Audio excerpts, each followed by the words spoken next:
आज के मनन में आप सबका एक बार फिर से स्वागत है। अनुग्रह दैनिक मनन के द्वारा मुझे विश्वास है कि आपको निरंतर आशीष मिल रही है।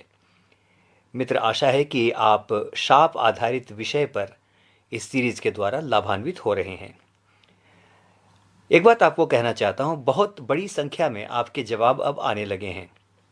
YouTube में आप लिखते हैं, आप प्रश्न भी पूछते हैं और आपकी प्रतिक्रिया भी आती है, लेकिन विशेष रूप से मैं क्षमा याचना करूंगा यदि मैं सबका जवाब नहीं दे पाया, क्योंकि बहुत बड़ी मात्रा में आपकी प्रतिक्रियाएं आती हैं। सबका अक्षरश लिखना कई बार संभव नहीं होता, लेकिन मैं इतना आश्वासन आपको देता हूं कि आपकी प्रत्येक टिप्पणी मेरी आंखों से होकर निकलती है।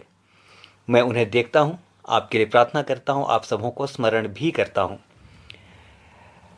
इतना ज़रूर कहूँगा मित्र कि कृपया लिखना ज़रूर जारी रखिए और अधिक लिखिए, क्योंकि इसके द्वारा मुझे पता चल जाता है कि वचन सुना जा रहा है और मेरा परिश्रम व्यर्थ नहीं जा रहा।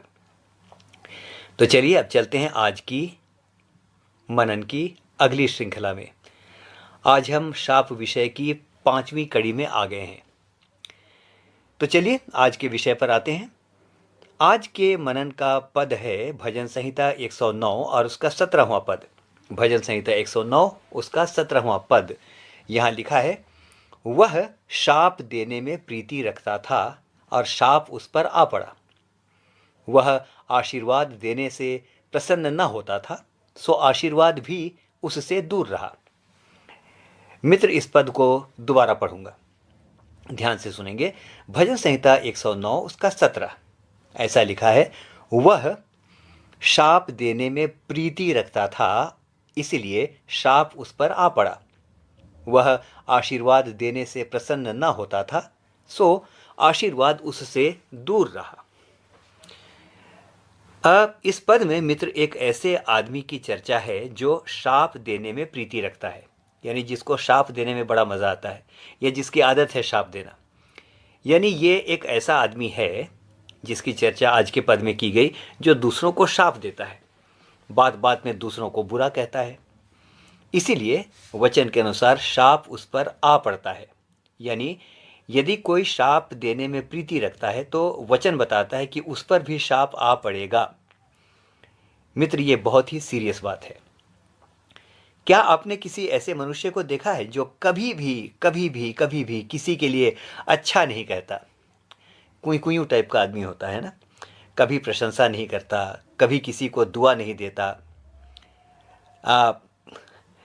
चेहरा हमेशा अजीब सा रहता है ना, प्रसन्नता नहीं दिखती और हर हमेशा उसके मुंह से दूसरों के लिए बुरा ही निकलता है, या कुछ लोगों के लिए तो बुरा ही निकलता है। उसकी भाषा किसी शाप से कम नहीं है।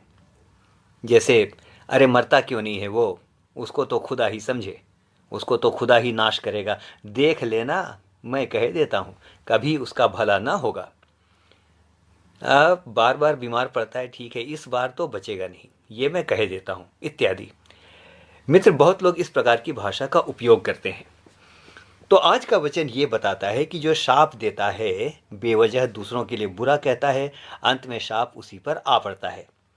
तो निष्कर्ष ये निकला कि जो व्यक्ति आशीर्वाद नहीं देता, केवल शाप देता है, वह निश्चित रूप से शाप कमाता है। बल्कि मैं तो यहाँ तक कहूँगा कि जो जो शाप उसके मुंह से निकलते हैं, वही वही शाप उसके ऊपर आ पड़ते हैं। मित्र, ध्यान से सुनिए, परमेश्वर अन्यायी नहीं है कि हमारे मुंह से जो भी किसी के लिए निकल जाए वह उसके ऊपर डाल दे। ऐसा परमेश्वर कदापि नहीं करेगा कि जो हमारे मुंह से निकले हमारी इच्छा के अनुसार उस पर डाल दे। तो होता यह है कि हमारे मुंह से निकला हुआ शाप यहाँ वहाँ घूमता रहता है और लौटकर हमारे ही पास आ जाता है। और हाँ, इसी बात को दूसरे दृष्टिकोण से भी देख सकते हैं। यदि हमारे मुंह से किसी के लिए आशीष निकलती है तो जिसे वो दी गई है उसे तो आशीषित करती ही है, लेकिन वही आशीष लौटकर हमारे पास भी आ जाती है। तो क्या करना चाहिए?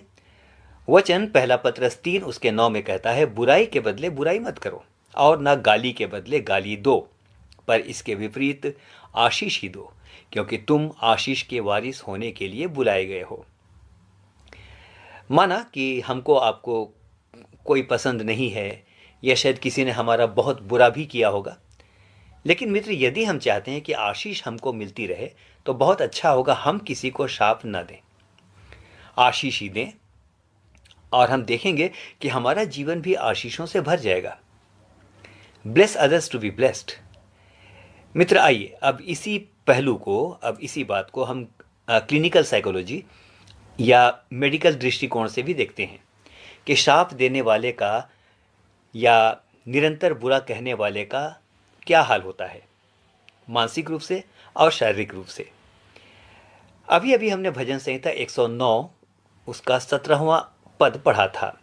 आइए अब उसी के कंटिन्यूएशन में भजन संहिता 109 का 18 देखते हैं। अपनी अपनी बाइबल में इन सारे पदों को नोट कर लीजिएगा। तो भजन संहिता 109 के 18 में देखिए क्या लिखा है। और यहाँ पर यह पद ऐसे मनुष्य की शारीरिक और मानसिक स्थिति के बारे में डील करता है। यहाँ क्या लिखा है देखिए, वह शाप देना वस्त्र की नाई पहनता था, और वह उसके पेट में जल की नाई, और वह शाप उसकी हड्डियों में तेल की नाई समा गया। मित्र यदि इस पद को ध्यान से देखें तो यहाँ शाप देने वाले या हर समय बुरा कहने वाले इंसान की शारीरिक और मानसिक स्थिति का बहुत सजीव वर्णन किया गया है। लिखा है वह शाप को वस्त्र की नाई पहनता था, मतलब लगातार शाप ही देता था, है ना। इसीलिए वह शाप उसके पेट में जल की नाई और उसकी हड्डियों में तेल की नाई समा गया। Same curse that he delivered came back to his और her bones and even the stomach. यहाँ तो ये दिखाई पड़ रहा है मित्र, यहाँ मुख्य रूप से पेट और हड्डियों की बात कही गई है। अक्सर आप देखेंगे कि चिढ़ने वाले, बुरा कहने वाले, शाप देने वाले, नकारात्मक वचन कहने वाले, ऐसे लोग पेट और हड्डियों संबंधी विकार से हमेशा पीड़ित रहते हैं। यहाँ एक बात नोट कीजिएगा, मैं यहाँ उम्र बढ़ने पर हड्डियों या जोड़ों के दर्द की बात नहीं कह रहा हूँ। उम्र के साथ तो ये होता ही है, लेकिन मैं बात कर रहा हूँ ऐसे लोगों के बारे में जो दूसरों को बुरा कहते हैं, तो इसका प्रभाव उनके शरीरों पर भी पड़ता है।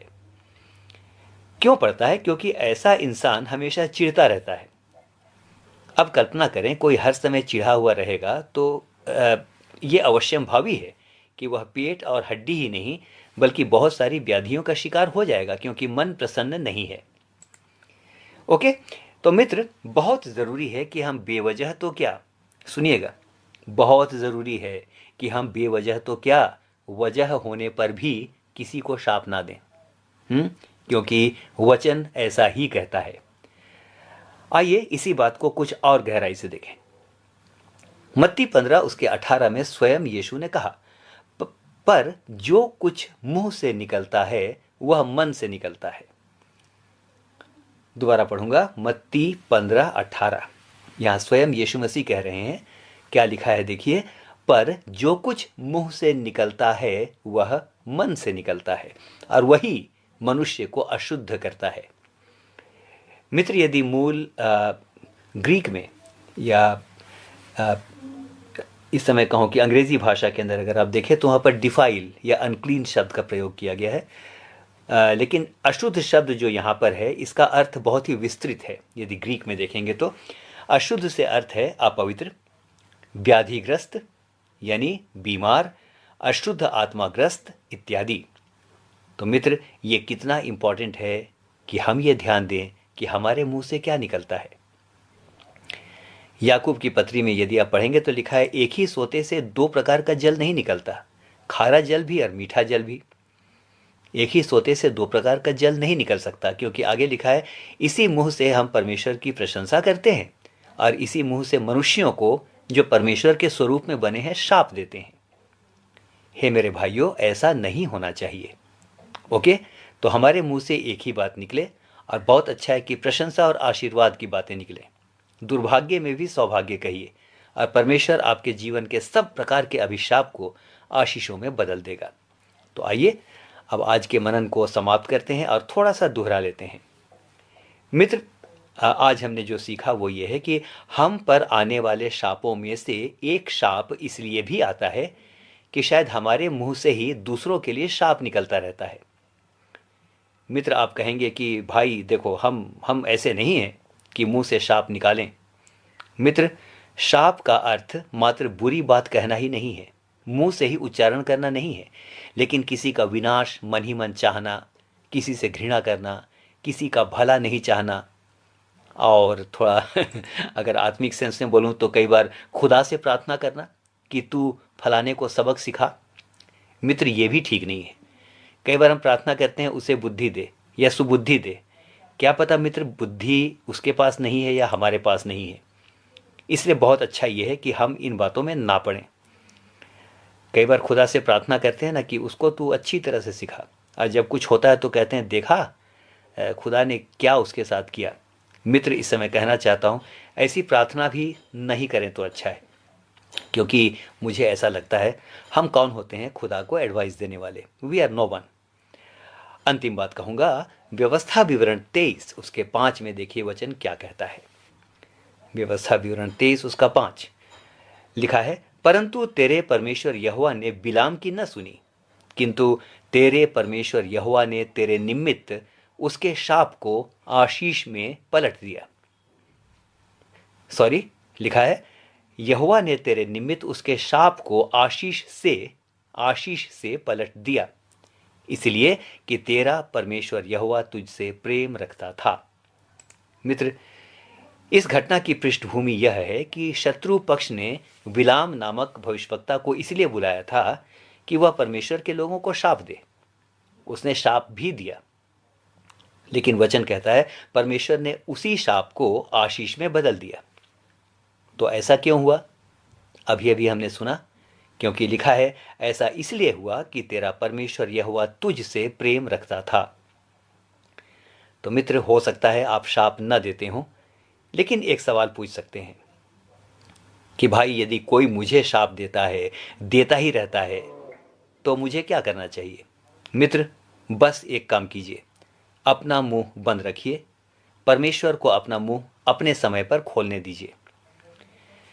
यदि आप उससे यानी प्रभु से प्रेम करते हैं तो वह किसी के भी शाप को जो आपको दिया जाता है आशीर्वाद में पलट देगा। तो आइए एक काम करें, यदि शाप नहीं कमाना है तो किसी को शाप न दें बल्कि आशीष दें, और हम देखेंगे कि हम आशीषों के भागी बन गए हैं। हमें से हर एक को परमेश्वर बहुतायत के साथ आशीष दे। आमीन कहिए। मैं भी आमीन कहता हूँ। आमीन। और फिर से